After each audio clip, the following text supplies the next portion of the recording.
Ali, no, this is not check it. No. That one was the groaning of my spirit was loaded with burden.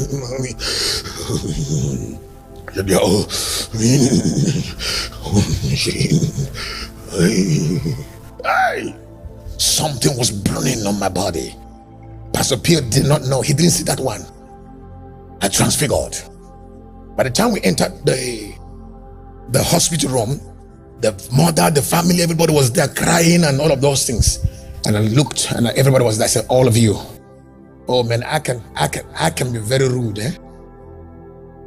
Very, very. You know why I used the word rude?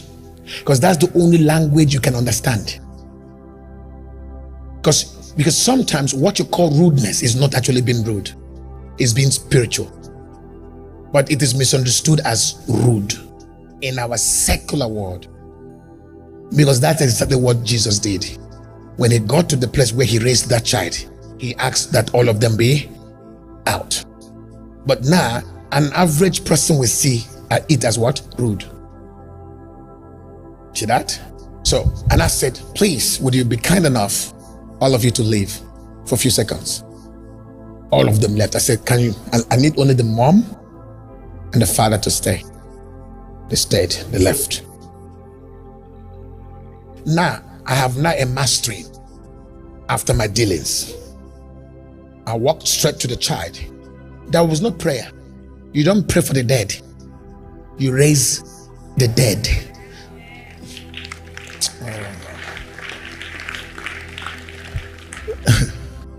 Praying for the dead does not raise the dead. I just went there.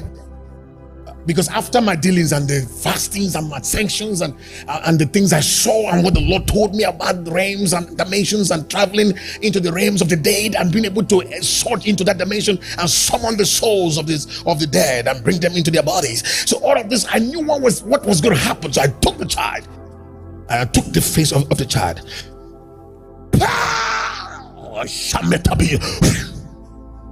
The child sneezed immediately.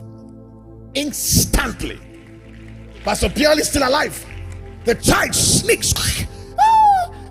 Mommy. I stood up, I said, gave him water and food to eat. While they were trying to rush, I disappeared. Up to date, they didn't know who raised the child. I didn't show myself. I didn't make myself known. Not at all. The child, and when the child came back to life, I wasn't even impressed because I was already dead. The dealings that got me to that dimension killed something in me. So I couldn't even take any glory. There was no, it was like, this is what should be. It's norm. It should be norm. Are you getting what I'm trying to say? There was no sense of superiority. There was no sense of, do you know, I just raised the dead. Do you know, I never told any single person what happened. Myself. Never told anyone. Daddy didn't hear it? Not at all. No. My first time. Nobody. Only Pastor Pierre told people. I never said one word. Now these are the things I received in the secret realms. When I was given the authority, he said, now if you step into this dimension, it must be a place of selflessness.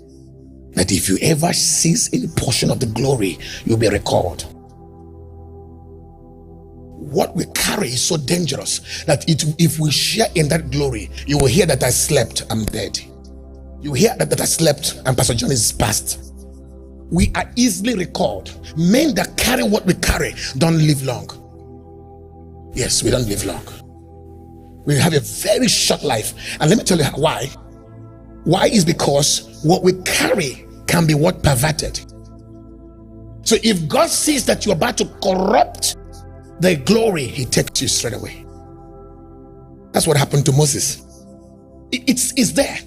That's also what happened to Elijah. Elijah lost it. He was in a state of passive anger, depression. He started complaining. God said, you know what? He removed him and replaced him with Elisha. And I know many men of God. His name is Idahosa. Idahosa was removed. He was in that authority. I know so many men of God across the world that I don't want to say now. That God just removed. They slumped and they died. When you carry power, genuine, when God has entrusted power in your hand, it's not a joke. That's why people who claim to have power don't have power. When you truly carry power, the eyes of